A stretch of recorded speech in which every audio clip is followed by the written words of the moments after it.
Hello મિત્રો, કેમ છો? આજે એડીઆરએસ એટલે કે લવાદી અધિનિયમો પર આપણે નવા પ્રશ્નની ચર્ચા કરીશું. આજનો આપણો પ્રશ્ન છે આર્બિટ્રલ એવોર્ડ ઉપર ચર્ચા કરો. આ સવાલ બીજી રીતે પૂછવામાં આવે છે કે આર્બિટ્રલ એવોર્ડ, તેનું સ્વરૂપ અને તેની વિગતોની વિસ્તૃત ચર્ચા કરો. અથવા તો આ સવાલ શોર્ટ નોટની અંદર પણ પૂછવામાં આવે કે આર્બિટ્રલ એવોર્ડ સમજાવો અથવા તો લવાદી એવોર્ડ સમજાવો. તો ત્યારે તમારે એને શોર્ટ નોટની રીતે લખવાનું રહે છે. ચાલો, આ સવાલ પૂછાય એટલે આપણે કયા કયા મુદ્દા અહીંયા પ્રકાશિત કરવાના છે એ તમને ખ્યાલ હોવો જોઈએ. તો સૌથી પહેલાં આપણા ફોર્મેટ મુજબ આપણે શું બનાવીએ છીએ? પ્રસ્તાવના, જેની અંદર આપણે વાત કરીએ છીએ કે આર્બિટ્રલ એવોર્ડની વાત કઈ સેક્શનમાં કરવામાં આવેલી છે, એની અંદર શું આવે છે, કઈ વિગતો આવે છે, ચાલો કઈ કલમો લાગુ પડે છે તે આપણે પ્રસ્તાવનામાં સમજાવીએ. પછી આપણે સમજાવવાનું હોય આર્બિટ્રલ એવોર્ડ એટલે કે લવાદી એવોર્ડની વ્યાખ્યા આપીશું. કોને કહેવામાં આવે, એની તૈયારી કરતી વખતે અથવા એ તૈયાર કરતી વખતે કઈ બાબતોનું ધ્યાન રાખવાનું છે તે આપણે જોવાનું છે, અથવા કયા કયા લક્ષણોનું ધ્યાન રાખવાનું છે તે આપણે અહીંયા સમજાવવાનું. ત્યાર પછી અહીંયા કીધેલું છે કે આર્બિટ્રલ એવોર્ડની સ્વરૂપ અને સામગ્રી, મીન્સ કે આર્બિટ્રલ એવોર્ડ જ્યારે લવાદ લોકો તૈયાર કરે તો એનું સ્વરૂપ કેવું હોવું જોઈએ, એની અંદર કઈ કઈ વિગતો ધ્યાનમાં રાખવાની છે લવાદે જ્યારે આ એવોર્ડ તૈયાર કરે ત્યારે લવાદી ટ્રિબ્યુનલે કઈ કઈ બાબતો ધ્યાનમાં રાખવાની એમ.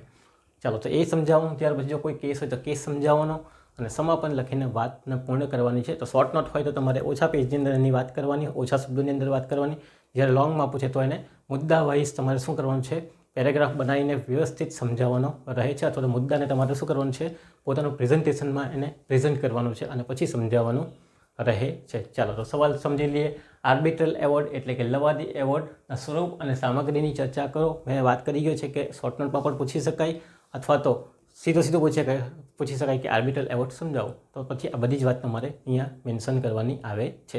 શરૂઆત કરીએ સૌથી પહેલે પ્રસ્તાવનાથી. તો 5 થી 7 લીટીની અંદર તમારે પ્રસ્તાવનાને ફ્રેમ કરવાની. શું લખીશું એની અંદર, તો એની અંદર આપણે કલમોની વાત કરવાની હોય. ચાલો જોઈએ. તો તકરારનું નિવારણનું નિરાકરણ લાવવામાં આવે. હવે નિરાકરણ વખતે દસ્તાવેજ તૈયાર કરવામાં આવે, એક ટાઈપનો દસ્તાવેજ કે જેની અંદર આ પ્રોબ્લેમનું સોલ્યુશન લખવામાં આવે, આ તકરારનું નિવારણ લખવામાં આવે. તો એ તકરારનું નિવારણ કરવા માટે જે દસ્તાવેજ તૈયાર કરવામાં આવે એને શું કહેવામાં આવે? લવાદી એવોર્ડ. હવે લવાદી એવોર્ડ તૈયાર કરતી વખતે, એ બાબત તૈયાર કરતી વખતે કઈ કઈ બાબતોનું ધ્યાન રાખવાનું, એની અંદર કઈ કઈ વિગતો લખવી જોઈએ, કઈ કઈ વિગતો લખવાની જરૂરિયાત નથી, તે કેવી રીતે તૈયાર કરવાનું, તેનું સ્વરૂપ કેવું છે, એનો નમૂનો કેવો છે, એ અંગેની જોગવાઈ આપણને ક્યાં જોવા મળે? તો સેક્શન નંબર 31ની અંદર લવાદી એવોર્ડની વિગતો કઈ રીતે નક્કી કરવાની, એને સ્વરૂપ કઈ રીતે નક્કી કરવાનું, આ જે લવાદી એવોર્ડ આપવામાં આવે લવાદ દ્વારા, તો આ બાબતોનું એમણે ધ્યાન રાખવાનું છે. એ અંગેની બધી જ વાત સેક્શન નંબર શાની અંદર જોવા મળે છે? 31ની અંદર આપણને જોવા મળે છે, જેની વિસ્તૃત ચર્ચા નીચે મુજબ છે. તો આ રીતે તમારે શું કરવાની છે? પ્રસ્તાવનાને ફ્રેમ કરવાની રહે છે. ચાલો, તો જોઈ લઈએ. તકરારનું નિવારણ કરતી વખતે લવાદી અથવા તો ટ્રિબ્યુનલ પંચ એવોર્ડ તૈયાર કરે છે. એવોર્ડ એટલે કે લવાદી એવોર્ડ તૈયાર કરે છે, નિર્ણય તૈયાર કરે છે. તો આ એવોર્ડ કયા સ્વરૂપમાં, કયા નમૂનામાં, કેવી રીતે તૈયાર કરવાનો છે, એ બધી વિગતો, કઈ બાબતો હોય તે અંગેની જોગવાઈ આપણને ક્યાં જોવા મળે? આ બધી વિગતોની જોગવાઈ આપણને સેક્શન નંબર 31ની અંદર જોવા મળે. કયા અધિનિયમની અંદર? તો લવાદી અધિનિયમની સેક્શન નંબર 31માં આપણને આ બધી જ બાબતો જોવા મળે છે. આટલી વાત તમારા પ્રસ્તાવનાની અંદર ફ્રેમ કરવાની રહે છે કે લવાદી એવોર્ડ તૈયાર કરતી વખતે લવાદે કઈ કઈ બાબતો ધ્યાનમાં રાખવાની છે, લવાદ એવોર્ડ તૈયાર કરતી વખતે કયા કયા નમૂનામાં તૈયાર કરવાનું છે, એના કઈ કઈ બાબતો હોવી જોઈએ, એ અંગેની વાત સેક્શન નંબર 31માં જોવા મળે છે. આટલી વાત અહીંયા આપણે ફ્રેમ કરવાની, જેની વિસ્તૃત ચર્ચા નીચે મુજબ છે. વાત કરીએ હવે પહેલો મુદ્દો આપણો, આર્બિટ્રલ એવોર્ડ એટલે કે લવાદી એવોર્ડનો અર્થની વાત કરીએ. ક્યાં આપણને જોવા મળે છે? સેક્શન નંબર 2 કાઉન્સની અંદર 1 અને પછી કાઉન્સની અંદર C, બરાબર, 2(1)C, બરાબર, આનો આખી સેક્શન છે. તો આર્બિટ્રલ એવોર્ડ એટલે કે લવાદી એવોર્ડ. હવે પાછું એવી બી કહી રાખું કે વિદેશી લવાદી એવોર્ડ પાછું અલગ છે, બરાબર, એ આવશે વિદેશથી વખતે, ત્યારે આપણે ચર્ચા કરીએ. પણ હાલમાં આપણે આની વાત કરીએ, આ લવાદી એવોર્ડની. તો આર્બિટ્રલ એવોર્ડ, લવાદી એવોર્ડ, સેક્શન નંબર 2(1)C, એની અંદર વ્યાખ્યા શું આવશે કે ટ્રિબ્યુનલને સોંપવામાં આવેલી તકરાર, જે લવાદ સમજૂતી આપણે કરેલી હોય કે કંઈ પણ તકરાર થાય તો એ લવાદને સોંપવાની, તો લવાદને આ વસ્તુ આપણે સોંપી દીધી. તો જે બી તકરાર થયેલી, જે બી કોઈ બાબતોનો પ્રશ્ન ઉદ્ભવેલો, તે તકરારો ઉપર કાર્યવાહી ચલાવવામાં આવશે. કોણ કાર્યવાહી ચલાવશે? આ લવાદો અથવા લવાદી પંચ જે છે, ટ્રિબ્યુનલ છે, તે શું કરશે? કાર્યવાહી ચલાવશે. કાર્યવાહીમાં શું કરશે? તો સુનાવણી કરશે, બરાબર. ત્યાર પછી પુરાવા લેશે, પુરાવાનું એનાલિસિસ કરશે. એ બધું કર્યા પછી લવાદી ટ્રિબ્યુનલ દ્વારા આપવામાં આવતા નિર્ણય પછી એ શું કરશે? એ જે નિર્ણય આપશે એને શું કહેવાનું છે આપણે? લવાદી એવોર્ડ. પણ એ નિર્ણય એમને નહીં થઈ જાય, મૌખિક ચાલે નહીં, લેખિત કરવું પડે. તો એ નિર્ણય તૈયાર કરેલો હોય અને એક દસ્તાવેજી ફોર્મમાં તૈયાર કરવામાં આવે તો એ દસ્તાવેજ ફોર્મમાં જે તૈયાર કરવામાં આવે એના ઉપર સાઇન કરવામાં આવે તો તેને શું કહેવામાં આવશે? આર્બિટ્રલ એવોર્ડ તરીકે ઓળખવામાં આવે અથવા તો લવાદી એવોર્ડ તરીકે ઓળખવામાં આવે છે. ટૂંકમાં એમ કહી શકે કે જે તકરાર થયેલું એનો નિર્ણય લવાદ દ્વારા લેવામાં આવે અને એ નિર્ણયને એક દસ્તાવેજ સ્વરૂપમાં લખવામાં આવે, ચોક્કસ નમૂનામાં લખવામાં આવે, એના ઉપર સહી કરવામાં આવે, લખાણમાં કરવામાં આવે, બધાની સામે કરવામાં આવે, એના અંદર કારણો દર્શાવવામાં આવે તો એ જે દસ્તાવેજ છે જે પક્ષકારને સોંપવામાં આવે તમારી તકરારનો નિર્ણયને તો એને શું કહેવામાં આવશે? લવાદી એવોર્ડ અથવા તો આર્બિટ્રલ એવોર્ડ તરીકે ઓળખવામાં આવે છે. તો આ વસ્તુ તમારે ધ્યાનમાં રાખવાની છે. ફરી પાછું જોઈ લે કે ટ્રિબ્યુનલને સોંપવામાં આવેલી તકરાર ઉપર કાર્યવાહી ચલાવી સુનાવણી કરવામાં આવશે અને પુરાવા લીધા પછી લવાદી ટ્રિબ્યુનલ દ્વારા આપવામાં આવતા નિર્ણયને તૈયાર કરેલ દસ્તાવેજી ફોર્મમાં લવાદી એવોર્ડ તરીકે કહેવામાં આવશે. જે દસ્તાવેજ તૈયાર કરવામાં આવે એને શું કહેવામાં આવશે? લવાદી એવોર્ડ તરીકે ઓળખવામાં આવે. તો આટલી વાત તમારે ધ્યાનમાં રાખવાની છે. પ્લસ બીજી બાબત પણ ધ્યાનમાં રાખવાની છે કે લવાદી એવોર્ડની અંદર ફક્ત ખાલી લવાદી એવોર્ડ આખરી નિર્ણય નથી હોતો. વચગાળાનો જે એવોર્ડ હોય તેનો પણ સમાવેશ થાય. આખરી એવોર્ડ હોય, છેલ્લો ફાઇનલ એવોર્ડ હોય તે પણ સમાવેશ થાય. પ્લસ વધારાનો એવોર્ડનો પણ કંઈ એવોર્ડ તૈયાર કરેલો હોય તો એનો પણ સમાવેશ કરવામાં આવે છે. જેમાં નીચેનાના કારણો અથવા નીચેની વિગતો લખવી જરૂરી છે અથવા નીચેના લક્ષણો આપણે લખવા જરૂરી છે લવાદી એવોર્ડની અંદર. તો લવાદી એવોર્ડ એ લવાદી એવોર્ડ પણ કહી શકીએ. વચગાળાનો જે એવોર્ડ આપવામાં આવે, હુકમ આપવામાં આવે તે બી તમારો લવાદી એવોર્ડ જ કહેવાય. પ્લસ વધારાનો એવોર્ડ પણ કદાચ આપેલો હોય તો એ પણ તમારો લવાદી એવોર્ડ જ કહેવામાં આવે. પણ નીચેના લક્ષણો એની અંદર હોવા જોઈએ લવાદી એવોર્ડ કે દસ્તાવેજ તૈયાર કરતી વખતે. આનું ધ્યાન કોણે રાખવાનું છે? તો લવાદી પંચે અથવા લવાદ લોકોએ રાખવાનું છે. પહેલી વાત, એવોર્ડ આખરી અને સંપૂર્ણ હોવો જોઈએ. કેવો હોવો જોઈએ? એવોર્ડ તૈયાર કરેલો હોય તે આખરી અને સંપૂર્ણ હોવો જોઈએ. ફાઇનલ વાત અંદર કહેલી હોવી જોઈએ, લખેલી હોવી જોઈએ કે ભાઈ આ કારણ છે અને એનો ચુકાદો આ છે, આ તકરાર હતી એનું સોલ્યુશન આ છે. બીજું, પક્ષકારોને બંધન કરતા હોવા જોઈએ, એટલે કે એનું અમલીકરણ કરી શકાતું હોવું જોઈએ. પક્ષકારોને લાગુ પડતું હોવું જોઈએ, એને બંધન કરતા હોવું જોઈએ એમ કે એનો અમલ આપણે કરાવડાવી શકીએ. એક પાર્ટી બીજી પાર્ટી પાસેથી એનો અમલ કરાવડાવી શકતી હોવી જોઈએ. એ ટાઈપનો નિર્ણય હોવો જોઈએ.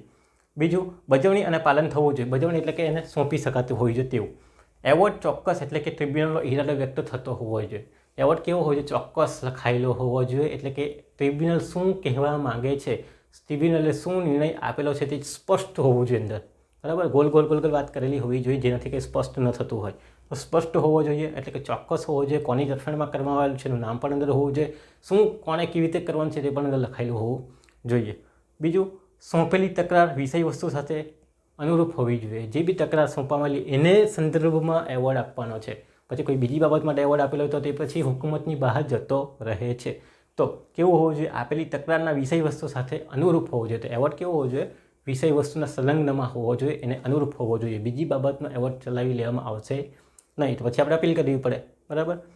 કલમ 31માં જણાવેલી શરતો મુજબનો હોવો જોઈએ. તો કલમ 31માં જુદી જુદી વિગતો જણાવેલી છે એ મુજબની વાત અંદર હોવી જોઈએ. શાની અંદર? તો લવાદી એવોર્ડની અંદર. તો લવાદી એવોર્ડ કોણ તૈયાર કરે છે? તો જે લવાદી ટ્રિબ્યુનલનો પંચ છે.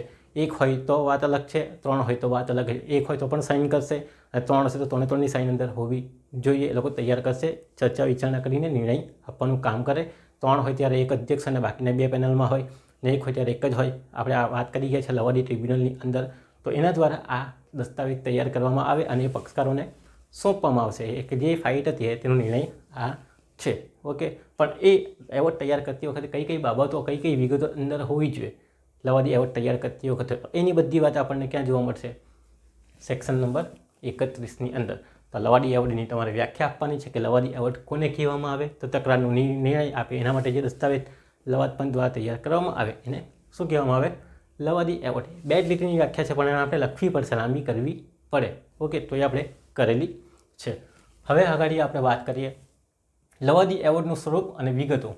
Section number 31. તો સેક્શન નંબર 31ની અંદર લવાદી પંચ દ્વારા અથવા લવાદી ટ્રિબ્યુનલ દ્વારા જે લવાદનો એવોર્ડ તૈયાર કરવામાં આવે છે અથવા જે હુકમનો ફેસલો તૈયાર કરવામાં આવે તો એની અંદર કઈ કઈ વિગતો હોવી જોઈએ, એનો કેવો નમૂનો હોવો જોઈએ, એના અંદર કઈ કઈ બાબતો હોવી જોઈએ એ અંગેની વાત બધી જ વાત આપણને ક્યાં જોવા મળે? સેક્શન નંબર 31ની અંદર જોવા મળે છે. તો કયા સ્વરૂપનો છે તેની ચર્ચા નીચે મુજબ છે. તો આ રીતે તમારે લખવાનું કે લવાદી એવોર્ડ લવાદો બનાવે છે ત્યારે તેનું સ્વરૂપ કેવું હોવું જોઈએ, તેમાં કઈ કઈ વિગતો લખવામાં આવે છે, કઈ કઈ વિગતો લખવામાં આવતી નથી, તે અંગેની તમામ વાતો નીચે મુજબ છે. ચાલો, ઓકે. તો આ રીતે તમારે શું કરવાનું? ફ્રેમ કરવાનું છે. પછી મુદ્દા બધા લખી દેવાના છે, બરાબર. મુદ્દા લખવાની અલગ અલગ ટ્રિક્સ છે. તમે લાઈન ટુ લાઈન પહેલાં લખી નાખો, 12 જેટલા મુદ્દા છે, લાઈન ટુ લાઈન લખી નાખો, પછી સમજાવો કાં તો પેલી ફૂલની પાતળી એમાં દોડો, બરાબર. તમારા મન મુજબ પ્રેઝન્ટેશન કરવાનું છે, પણ સાંભળેવાળાને જવાબ દેખાઈ જવો જોઈએ કે આ આટલી વસ્તુ અંદર હોય, બરાબર ને. તો આ રીતે તમારું પ્રેઝન્ટેશન કરવાનું. ચાલો પહેલા મુદ્દાની આપણે વાત કરીએ સૌથી પહેલે. ચાલો, ઘણા લોકો આવી રીતે બનાવી દેતા હોય આમ ફૂલનું પાંદડું આમ કરીને પ્રેઝન્ટેશનમાં. પહેલો મુદ્દો અહીંયા લખે, બીજો મુદ્દો અહીંયા લખે, ત્રીજો મુદ્દો અહીંયા લખે, ચોથો મુદ્દો અહીંયા લખે, બરાબર. તો એ રીતે પણ તમે કરી શકો છો. અથવા તો લાઈન ટુ લાઈન 1 2 3 4 5, બરાબર. અથવા તો અહીંયા બાજુમાં પણ 1 2 3 4 5 6 એમ કરીને લખી લેતો અને પછી વિસ્તૃત સમજાવતા હોય, પણ તમારો જવાબ અહીંયા દેખાઈ જાય છે. એ વસ્તુ પણ તમારે ધ્યાનમાં રાખવાની. લખાણ લખો ત્યારે પછી ખાલી છોટું છોટું લખીને દોડી આવો તે ચાલશે નહીં. ઘણા બધાના પેપર કેવા હોય, ખાલી વચ્ચે જ લખતા હોય. આટલો મોટો પેજ હોય, વચ્ચે જ લખે, આ બાજુની જગ્યા બી ખાલી, આ બાજુની જગ્યા બી ખાલી, ખાલી પાના ભરવા માટે. કન્ટેન્ટમાં કંઈ લેવાનું હોતું નથી. પ્રેઝન્ટેશન પણ વ્યવસ્થિત હોતું નથી. તો પ્રેઝન્ટેશન પ્લસ કન્ટેન્ટ પર વધારે ફોકસ કરવાનું, તો તમારા માર્ક્સ થોડા વધારે ખેંચાઈ જશે. 60+ તો જઈ યાદ રાખવાની તમારે. પહેલા મુદ્દાની વાત કરીએ. શું છે કે લવાદી એવોર્ડના અંદર કઈ કઈ બાબતો હોવી જોઈએ, ત્યાં કઈ કઈ બાબતનું ધ્યાન રાખવાનું છે લવાદે, તેની વાત કરીએ. સૌથી પહેલી બાબત છે નિર્ણય જે બી આપે લવાદી એવોર્ડી લવાદી દ્વારા, તે તકરાર બાબતનો જ હોવો જોઈએ. નિર્ણય તકરારના ઉલ્લેખ સંદર્ભમાં હોવો જોઈએ, અથવા નિર્ણય તકરારની બાબતનો હોવો જોઈએ. બીજી બધી વાત અંદર લખવાની જરૂરિયાત નથી. તો અહીંયા લખવાનું છે કે નિર્ણય તકરારી બાબતનો અને સંપૂર્ણ હોવો જોઈએ. જે તકરાર સોંપવામાં આવેલું છે, જે વિષય વસ્તુ સોંપવામાં આવેલી છે, તે વિષય વસ્તુના સંલગ્નમાં અથવા તો એના તરફેણમાં જ એનો ચુકાદો હોવો જોઈએ, એનો નિર્ણય હોવો જોઈએ. બીજી બધી વાત મેટર કરતી નથી અંદર. તો કેવું છે, તકરારી બાબતનો અથવા તો વિષય વસ્તુના સંદર્ભમાં જ તમારો નિર્ણય હોવો જોઈએ લવાદી જ્યારે નિર્ણય તૈયાર કરે ત્યારે, અને સંપૂર્ણ હોવો જોઈએ. કોણે કઈ બાબત કરવાની છે અંદર સ્પષ્ટ લખાયેલી હોવી જોઈએ. કોઈ બાબત રહી જવી જોઈએ નહીં. તો કોણે કઈ બાબત કરવાની છે, કોણે કેવી રીતે કરવાની છે, તે બધું લખાયેલું હોવું જોઈએ. કોઈ પણ બાબત અંદર લખેલી રહી જવી જોઈએ નહીં, તો તકલીફ થઈ. તકરાર પછી શું થાય, સોલ્યુશન આવતો નથી. નિર્ણય કેવો આખરી અને સારો વ્યવસ્થિત હોવો જોઈએ, અને શાના સંદર્ભમાં હોવો જોઈએ, વિષય વસ્તુના સંદર્ભમાં, અથવા જે ફાઇટ થયેલી છે, જે તકરાર થયેલી છે, તેના સંદર્ભમાં જ હોવો જોઈએ. બીજી બધી બાબતો લખાયેલી હોય તો પછી પાછી અપીલ કરવામાં આવે કે ભાઈ આ બાબત તો તમે ધ્યાને લીધેલી જ નથી. એટલે વ્યવસ્થિત ચોક્કસ હોવી જોઈએ, અને તકરારની બાબત અને વિષય વસ્તુના સંદર્ભમાં જ હોવી જોઈએ. કોઈ બાબત રહી જવી જોઈએ નહીં, તો પછી ફરી પાછી શું થાય, અપીલ થાય અને એવોર્ડ રદ કરવા માટે આગળ કોર્ટમાં જવું પડે. તો તમારી તકરાર સારી, એવોર્ડ સારો અને આખરી અને ચોખ્ખો હોવો જોઈએ. એ વસ્તુ તમારે લખી દેવાની છે. જો મેં અહીંયા લખ્યું તો એ રીતે પ્રેઝન્ટેશન પણ તમારે વ્યવસ્થિત કરવાનું છે મુદ્દા બનાવીને. બીજા નંબરની વાત કરીએ, એવોર્ડ લખાણમાં હોવો જોઈએ. 1940 પહેલાં મૌખિક સમજૂતી ચાલતી હતી, તો મૌખિક એવોર્ડ પણ આપવામાં આવતા હતા. પરંતુ આ અધિનિયમ બદલાઈ ગયો છે હવે, બરાબર. એની અંદર શું કહેવામાં આવેલ છે, જોગવાઈ અનુરૂપ, જોગવાઈ મુજબ લખાણમાં જ એવોર્ડ હોવો જોઈએ, બરાબર. ખાલી લખાણમાં આપી દે તો બને, પણ સાથે સાથે સહી બી કરેલી હોવી જોઈએ અંદર. જે લવાદી પંચ છે ને જેટલા સભ્યો છે અંદર સાઇન કરશે તો જ માન્ય કહેવાશે, અધરવાઇઝ માન્ય ન કહેવાશે. તો જોગવાઈ મુજબ લખાણમાં હોવો જોઈએ. ફરી તમે જોયા હશે એવોર્ડ જજ દ્વારા જે આપવામાં આવે તે રીતે લખાણમાં હોવા જોઈએ. મૌખિક સ્વરૂપમાં સ્વીકાર્ય નથી. યોગ્ય રીતે તૈયાર કરવો, નિયમ મુજબ યોગ્ય રીતે તૈયાર કરવાનો, એની અંદર સમય, તારીખ વગેરે બધું લખવાનું આવે, કઈ તારીખે ઓર્ડર થયો છે તે પણ લખવાનું આવે. તો લખાણમાં વ્યવસ્થિત, લખાણમાં એના અંદર પક્ષકારોના નામ હોવો જોઈએ, શું કારણો છે તે હોવો જોઈએ, અને શું હુકમ આપેલો તે હોવું જોઈએ. કઈ કલમો લાગુ પડે તો તે પણ હોવું જોઈએ. આપણે આઈપીસીની વાત નથી કરતા એટલે કલમો નથી આવતી, પણ જે હુકુમત હોય, જે કારણ હોય તે અંદર મેન્શન આપણે કરવું પડે, અને એના આધારે પછી નિર્ણય આપવા પડે. તો લખાણમાં એવોર્ડ હોવો જોઈએ. મૌખિક એવોર્ડ સ્વીકારવામાં આવશે નહીં. તો આ એક બાબતો છે, આ એક વિગત છે લવાદી એવોર્ડ તૈયાર કરતી વખતે ધ્યાનમાં રાખવાની છે. બીજી વાત છે, ટ્રિબ્યુનલના સભ્યોની સહી હોવી જોઈએ. મહત્ત્વની વાત છે કે જ્યાં સુધી ટ્રિબ્યુનલના સભ્યો અથવા તો લવાદ સહી ન કરે ત્યાં સુધી લવાદ એવોર્ડ આખરી થતો નથી, અથવા તો સ્વીકાર્ય થતો નથી. એવી વાતનો એક કેસ અહીંયા આપણે જોવાના પણ છે. ચાલો તો જોઈ લઈશું છેલ્લે. તો લવાદી સભ્યોની સહી, જ્યારે પણ લવાદ એવોર્ડ તૈયાર કરવામાં આવે ત્યારે લવાદોની અંદર તમામ લવાદોની સભ્યોની સહી અંદર કરેલી હોવી જોઈએ. પ્લસ આ સાઇન કેવી રીતે કરેલી હોય છે, એક જ સમયમાં કરેલી હોવી જોઈએ, અથવા તો એકબીજાની સામે કરેલી હોવી જોઈએ, તો એ માન્ય કહેવાય. નહીં તો પછાડીથી સાઇન કરે તો કંઈ મતલબ રહેતો નથી. એમ તો કરી શકાય છે, પરંતુ અહીંયા કીધેલું છે ચોક્કસ જોગવાઈ મુજબ કે લવાદોએ જે નિર્ણય આપ્યો તે સહી કરેલી હોવી જોઈએ, તો આજે માન્ય. જ્યાં સુધી સહી ન કરે ત્યાં સુધી એ માન્ય કહેવાતો નથી. એનો એક કેસ અહીંયા આપણે જોઈશું. સહી થાય તો જ એવોર્ડ આખરી બને, અધરવાઇઝ એ આખરી બનતો નથી. નિર્ણયનો અંત તો જ આવે, બરાબર, નહીં તો આવતો નથી. એક જ સમયે કે એક જ ટાઈમમાં બધા જજ હોય તેણે સાઇન કરવાની, એટલે કે લવાદોએ સાઇન કરવાની અને એકબીજાના હાજરીમાં કરવી જોઈએ. ચાલો, એક જ સમયે કરેલી હોય તો એક જ દિવસે કરેલી હોય, અથવા તો અલગ અલગ દિવસે કરેલી હોય તો એકબીજાની હાજરીમાં કરેલી હોવી જોઈએ, એવું અહીંયા કહેવામાં આવેલું છે. એકબીજાની હાજરીમાં સાઇન કરેલી યોગ્ય, અથવા તો એક જ સમયે સાઇન કરેલી હોવી જોઈએ, એટલે નિર્ણયનો ખ્યાલ રહી બદલાય નહીં. તો આપણને ધ્યાનમાં રાખવાનું કે ટ્રિબ્યુનલના સભ્યોની સહી હોવી જોઈએ. આ મેન મુદ્દો પાયાનો છે. જો સાઇન ન કરેલી હોય તો એ માન્ય રહેતું નથી. તો આપણને ધ્યાનમાં રાખવાનું છે. નેક્સ્ટ, ચોથા મુદ્દાની આપણે વાત કરીએ. એવોર્ડમાં તારીખ, સ્થળ દર્શાવવું જરૂરી છે. જ્યારે પણ એવોર્ડ લવાદી પંચ દ્વારા એવોર્ડ આપવામાં આવે તો એની અંદર તારીખ મેન્શન કરવાની છે કે કઈ તારીખે આ ચુકાદો લખવામાં આવેલો છે અને સહી કરવામાં આવેલી છે. પ્લસ કઈ સ્થળ પર, કઈ જગ્યાએ, કારણ કે સ્થળ બદલાતું હોય ઘડી વખત, બરાબર ને, તો સ્થળનું પણ મેન્શન કરવાનું છે, જેથી કરીને ભવિષ્યની અંદર શું થાય તો કોઈ તકરારનું નિવારણ ઇઝીલી લાવી શકાય. લોકોને વલસાડ બોલાવેલો, પછી નવસારી બોલાવ્યો અને પછી વાપી, તો ગુજવાયા કરે કે વલસાડમાં ક્યારે સાઇન કરી ને નવસારીમાં ક્યારે સાઇન કરી વગેરે આ મુદ્દાનો ઉપયોગ થાય. તો એવોર્ડમાં તારીખ અને સ્થળ મેન્શન કરવાની છે. તો જે તારીખે એવોર્ડનો નિર્ણય અપાયેલો હોય, સહી થઈ હોય તે તારીખ અને સ્થળ, સારી વાત છે, તારીખ અને સ્થળ વ્યવસ્થિત સ્પષ્ટ દર્શાવવાનું છે, બરાબર. શંકા કે વિવાદ ટાળવા માટે આ જરૂરી બાબત છે. કઈ તારીખે એવોર્ડ મળેલો, કઈ તારીખે એ થયેલું, પ્લસ અપીલ કરવી હોય તો અપીલ કરવા માટે બી તારીખ અને સમયની આપણને જરૂરિયાત પડે કે કઈ તારીખે એવોર્ડ અપાયેલો હોય. ટાઈમ વીતી જાય ને ઘણી વખત, તો એનું પણ સોલ્યુશન લાવવા માટે જરૂરી છે. તો એવોર્ડમાં તારીખ અને સ્થળ દર્શાવવાની જોગવાઈ પણ આપણને જોવા મળે છે. નેક્સ્ટ મુદ્દાની વાત કરીએ. એવોર્ડમાં કારણ દર્શાવવું પણ જરૂરી છે. ચાલો, કારણ વગર તો નિર્ણય અપાય જ નહીં કે ભાઈ આ નિર્ણય અમે આપ્યો, કયા કારણસર આપ્યો. તો આપણે કહી શકીએ કે પુરાવાના અભાવને કારણે અમે આને ફાંસીની સજા આપી શકતા નથી, અથવા તો ગુનામાંથી એને મુક્ત કરીએ છીએ, બરાબર. આવું જજ કહે છે. તો યોગ્ય કારણ શું છે? પુરાવાનો અભાવ. સેમ વસ્તુ અહીંયા પણ છે. કયા કારણથી કે કઈ બાબતથી આ એવોર્ડનો નિર્ણય અપાયો છે, આ ફાઇનલ ડિસિઝન જે લેવામાં આવે, બરાબર ને, પૈસા આપવાનો કે લેવાનો કે રદ કરવાનો, તો શાના આધારે અપાય? તો એના કારણો આપણે અહીંયા દર્શાવવા પડશે જજે, જેથી કરીને કારણ દર્શાવેલો તો અપીલ વખતે એની અરજી લેવાની કે રદ કરવાની એનો ખ્યાલ આવે, પ્લસ તકરારને ફિનિશ કરવાની છે કે પછી આગળ ચલાવવાની છે એનો પણ ખ્યાલ આવે. તો કયા કારણથી કે કઈ બાબતથી આ એવોર્ડ અપાયો છે તે પણ દર્શાવવું જોઈએ. પક્ષકારોની સંમતિથી નક્કી થયેલું હોય તો કારણ લખવાની જરૂરત નથી. બંને પક્ષકાર સંમત છે કે ભાઈ અમને વાંધો નથી, આ તમે જે બી ડિસિઝન આપ્યો છો બરાબર છે, તો પછી કારણ લખવાની જરૂરત રહેતી નથી, એવું પણ છે. પણ કારણ દર્શાવવું જરૂરી છે, જેથી કારણે ભવિષ્યની અંદર પાછળથી કંઈ મગજમારી થાય તો ટાળી શકાય. એમ તો મગજમારી થવાની શક્યતા બહુ ઓછી, કારણ કે અપીલનો સમય 3 જ માસનો આપેલો છે, એટલે એ 3 માસની અંદર શું કરવાનું છે? અપીલ કરીને વાતને પતાવવાની હોય, પણ નહીં પતે તો તકલીફ થાય. ઓકે, તો આ બધી વાત છે કે એવોર્ડમાં કારણ દર્શાવે જેના કારણે આપણને ખ્યાલ આવે અને બીજા કેસીસની અંદર ખ્યાલ આવે કે આવા કારણોના કારણે આવી સજા થઈ શકે, અથવા તો આવા એવોર્ડ આપણને મળી શકે છે. તો આ કારણ દર્શાવવું જરૂરી છે. એ કોણ દર્શાવશે? ટ્રિબ્યુનલના જે સભ્યો હશે તે દર્શાવશે કે કયા કારણથી આ ડિસિઝન આપવામાં આવેલ છે, આ નિર્ણય કરવામાં આવેલો છે. નેક્સ્ટ છે છઠ્ઠો મુદ્દો. એવોર્ડમાં લવાદી ખર્ચ નક્કી કરવાનું જરૂરી છે. એવોર્ડમાં લવાદી ખર્ચ નક્કી કરવાનું, કારણ કે લવાદ લોકો છે ફ્રીમાં તો કામ કરશે નહીં, એ લોકોને પગાર આપવો પડશે અથવા તો ખર્ચ આપવો પડશે. તો લવાદ ટ્રિબ્યુનલ નક્કી કરશે કે ખર્ચ કેટલો થયો છે, જે ખર્ચ થાય તે કયા પક્ષકારે કેવી રીતે ચૂકવવાનો છે.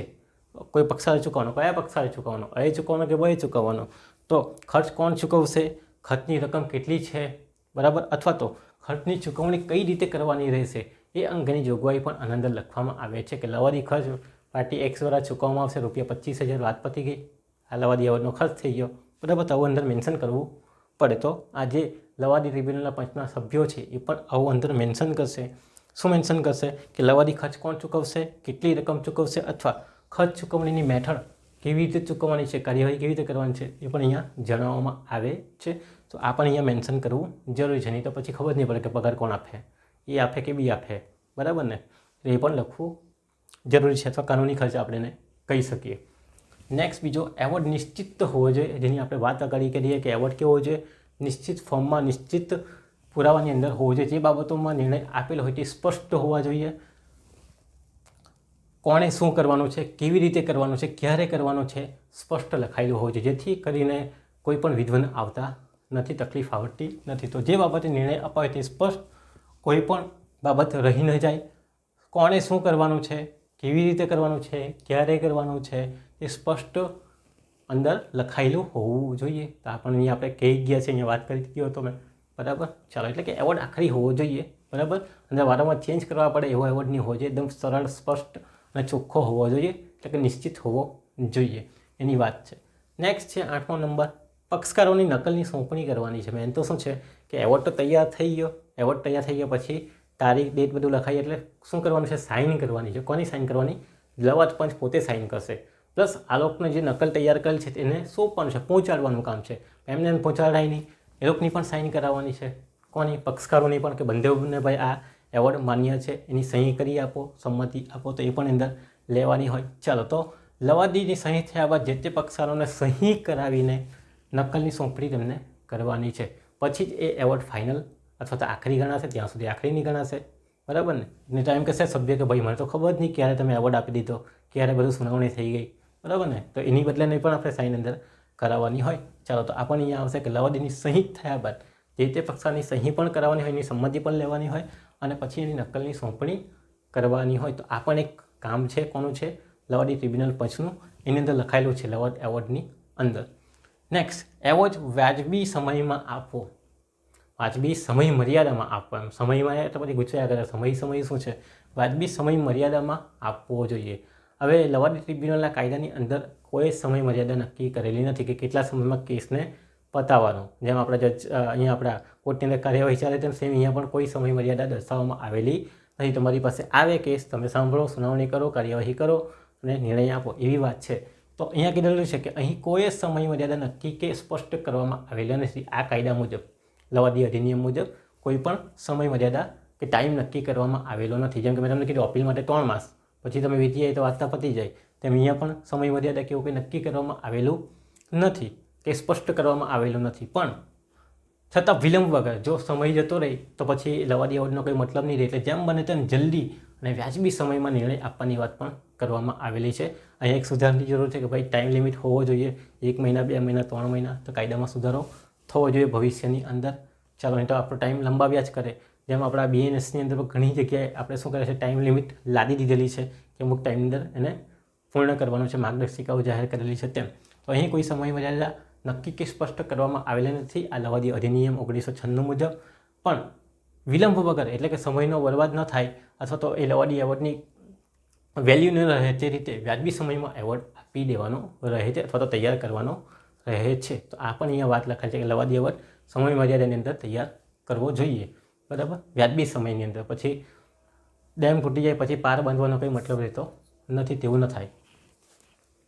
નેક્સ્ટ છે વચગાળાનો એવોર્ડ.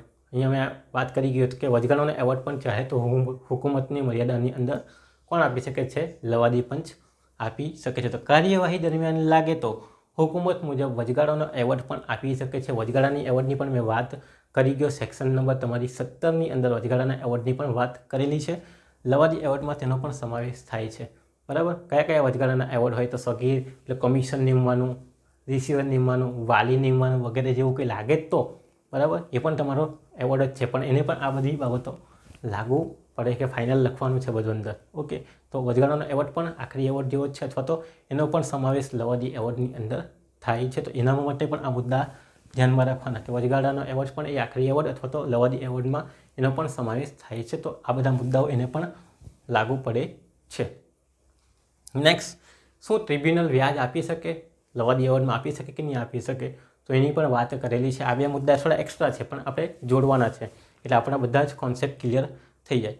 નિર્દિષ્ટ કરેલી રીત મુજબ વ્યાજ બાબતે સમજૂતી કરેલી હોય તો વ્યાજ આપી શકાય છે. કે જ્યારે નાણાકીય ચૂકવણી કરવાની હોય તો નાણાકીય બાબતનો લવાદી એવોર્ડ આપવાનો હોય ત્યારે વ્યાજની સમજૂતી કરેલી હોય તો વ્યાજ આપી શકાય છે નિર્દિષ્ટ કરેલી જોગવાઈ મુજબ, બરાબર. એ લોકો જે સમજૂતી કરેલી હોય એમાં સ્પષ્ટ લખેલું હોય કે ભાઈ કયા આમ ગડમથલ થઈ તો આટલા ટકા વ્યાજ આપવું પડશે, તો એ વ્યાજ આપી શકે છે, બરાબર. જ્યારે સુનાવણી કરે ત્યારે અથવા તો કાર્યવાહી ચાલતી હોય ત્યારે સ્પષ્ટ થતું હોય તો નાણાકીય ચૂકવણી કરવાની હોય તેવા સંજોગોમાં આપી શકે છે.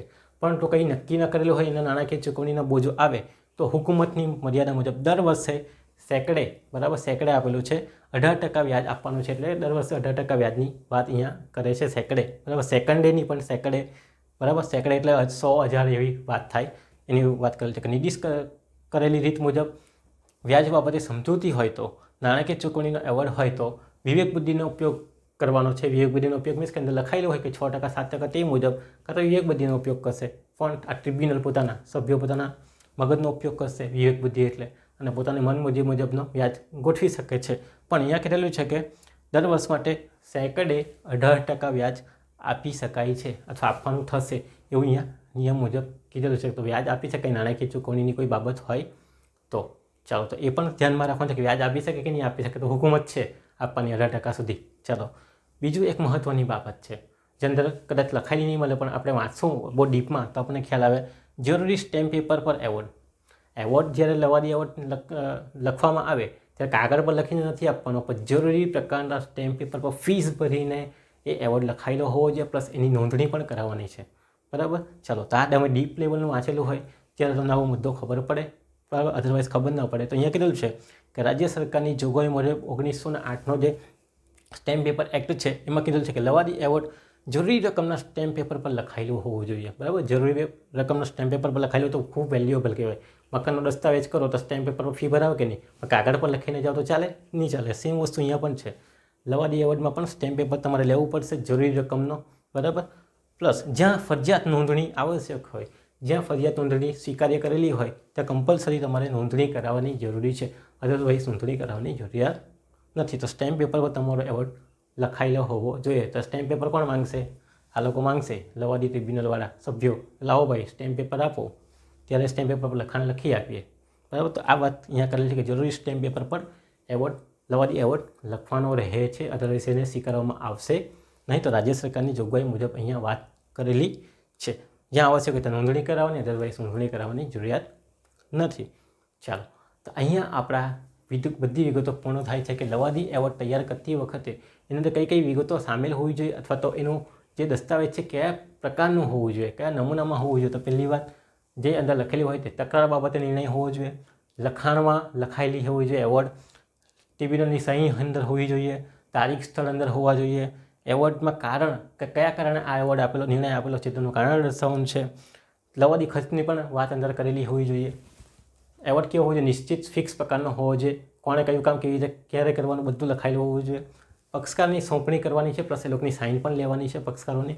બીજું, વ્યાજબી સમયમાં આપવો જોઈએ. અહીંયા કોઈ સમય મર્યાદા નથી, તો ગમે ત્યારે આપી શકાય, પણ પેલું કહીને કે ડેમ તૂટે પહેલાં પાર બાંધી દેવી જોઈએ એમ. વચગાળાનો એવોર્ડ પર તો એની પણ વાત કરેલી છે. બીજું, ટ્રિબ્યુનલને વ્યાજ આપી શકે તો 18% સુધી છે, બરાબર, અથવા તો વિવેક બુદ્ધિ મુજબ, અને જરૂરી સ્ટેમ્પ પેપર પર એવોર્ડ લખાવવા જોઈએ નક્કી કરેલી હોય સ્ટેમ્પ પેપરની ફી મુજબ.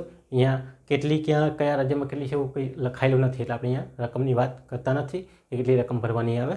એ લોકો કહે તે મુજબ આપણે, જેમ કે ભાડા પટ્ટાનો હોય તો 700 રૂપિયાનો સ્ટેમ્પ આપણે લઈ લેતા હોઈએ, તેવી રીતે અહીંયા પણ જરૂરી સ્ટેમ્પ લેવા માટેની જોગવાઈ આપેલી હશે સરકારે, અને એ બદલાતી રહે એટલે અહીંયા મેન્શન કરતો નથી. તો આટલી વિગતો શાની અંદર ધ્યાનમાં રાખવાની છે? લવાદી એવોર્ડ તૈયાર કરતી વખતે ધ્યાનમાં રાખવાની છે. એક કેસ આપણે જોઈ લઈએ, મહત્ત્વનો કેસ શું છે? સતવંતસિંહ સોધી વર્સિસ સ્ટેટ ઓફ પંજાબ, બરાબર. પંજાબની જ વાત છે, સ્ટેટ ઓફ પંજાબ, એની અંદર સોધી લોકો પંજાબીઓ રહે છે. તો સતવંતસિંહ સોધી versus state of Punjab 1999નો supreme કોર્ટનો case છે. એની અંદર કહેવામાં આવેલ છે કે એવોર્ડ તૈયાર થઈ ગયો હતો, બરાબર, પણ એના અંદર જે લવાદો છે એને સાઇન કરેલી નહીં હતી, બરાબર. તો શું એ આખરી કહેવાય કે નહીં કહેવાય? તો અહીંયા આપણે વાત કરી કે જ્યાં સુધી લવાદોની સાઇન ન થાય ત્યાં સુધી એને આખરી કહેવામાં આવતો નથી. તો અહીંયા આ કેસની અંદર આ જ ચુકાદો આપેલો છે કે એવોર્ડ તૈયાર કરી દેવામાં આવેલો હતો, એટલે કે સાઇન ન કરેલી હતી, તો એનું આખરી પણ ગણાતું નથી. લવાદોની સાઇન હજુ કરવાની બાકી હતી, તો શું એ ફાઇનલ છે? નથી, ફાઇનલ નથી. જ્યાં સુધી લવાદોની સાઇન ન કરવામાં આવે ત્યાં સુધી સંપૂર્ણ બનતો નથી. ઓકે, તો સાઇન આવશ્યક છે. આપણે અહીંયા જોઈ ગયા છે કયો મુદ્દો છે? સભ્યોની સહીનો મુદ્દો બને છે. તો સતવંતસિંહ સોધી વર્સિસ સ્ટેટ ઓફ પંજાબની અંદર કહેવામાં આવેલું છે કે એવોર્ડ તૈયાર થઈ જાય તો એનું આખરી પણ કહેવાય નહીં, એટલે કે ફાઇનલ કહેવાય નહીં, આખરી કહેવાય નહીં, જ્યાં સુધી એના અંદર સભ્યોની સાઇન, એટલે કયા સભ્યો, આ જે લવાદ સભ્યો છે એની સાઇન ન થયેલી હોય. 3 લવાદ સભ્યો એકે સાઇન કરી લે અને પેલા 2 ની કરી લે તો બી નહીં કહેવાય. એટલે પૂરેપૂરા લોકોની સાઇન થયેલી હોવી જોઈએ. જેટલા સભ્યો હાજર હોય એ સાઇન કરવામાં આવે ત્યાર પછી જ, પ્લસ પેલા 2 લોકોની પણ સાઇન થવી જોઈએ, ત્યાર પછી જે સંપૂર્ણ ગણાશે. તો એ પણ ધ્યાનમાં રાખવાનું છે. તો આ કેસની અંદર આવી વાત કરેલી છે કે સંતવંશી કેસ કે સહી થયા બાદ જે ફાઇનલ કહેવાશે કોની? લવાદોની સાઇન થયા બાદ. તો આટલી વાત આપણે શાની અંદર કરવાની છે? તમારા આર્બિટ્રલ એવોર્ડના સવાલની અંદર કરવાની છે કે આર્બિટ્રલ એવોર્ડમાં પ્રસ્તાવના લખવાની છે. આર્બિટ્રલ એવોર્ડ કોને કહેવામાં? સેક્શન નંબર 1C ની અંદર એની વ્યાખ્યા આપેલી છે અને લક્ષણો આપેલા છે કે આ ટાઈપનું આર્બિટ્રલ એવોર્ડ હોવો જોઈએ. પ્લસ આર્બિટ્રલ એવોર્ડનું સ્વરૂપ કેવું હોય, એની અંદર કઈ કઈ વિગતો લવાદી ટ્રિબ્યુનલ પહોંચે ધ્યાનમાં રાખવાની તૈયાર કરતી વખતે. તો બધા મુદ્દા આપણે 11 થી 12 તે જોઈ ગયા. પછી એક કેસ તમારો સંતવંતસિંહ પછી સ્ટેટ ઓફ પંજાબનો લખવાનો છે. આ રીતે તમારે શું કરવાનું? આખો સવાલને સમજાવવાનો રહે છે. અને છેલ્લે તમારે શું લખવાનું આવે? તો સમાપન લખવાનું આવે છે કે ચક્રાનું નિવારણ કરતી વખતે જે નિર્ણય અપાયેલ હોય એને ચોક્કસ પ્રકારના દસ્તાવેજમાં લખવામાં આવે, એટલે કે સ્ટેમ્પ પેપરમાં લખવામાં આવે છે. એ કેવો હશે? આખરી ચુકાદો હશે. તો એ તૈયાર કરતી વખતે ઉપરની બાબતો જેની અંદર સહી કરવાની હોય, લખાણમાં લખાયેલી હોય, કારણ દર્શાવેલું હોય, જરૂરી સ્ટેમ્પ પર લીધેલો હોય, વ્યાજબી સમયમાં આપવામાં આવેલો હોય, પક્ષાને એની સોંપણી કરેલી હોય, તો તમામ બાબતો આર્બિટ્રલ એવોર્ડને લાગુ પડે છે. ઓકે, તો આટલી વાત તમારે શાની અંદર લખવાની છે? સમાપનની અંદર લખવાની રહે છે. આ રીતે લવાદી એવોર્ડ છે તે તૈયાર કરવામાં આવે. કોના દ્વારા? ટ્રિબ્યુનલ દ્વારા તૈયાર કરવામાં આવે છે. ઓકે, બીજા પ્રશ્નો સાથે આપણે ફરી પાછા મળીશું. ત્યાં સુધી તમારો આભાર.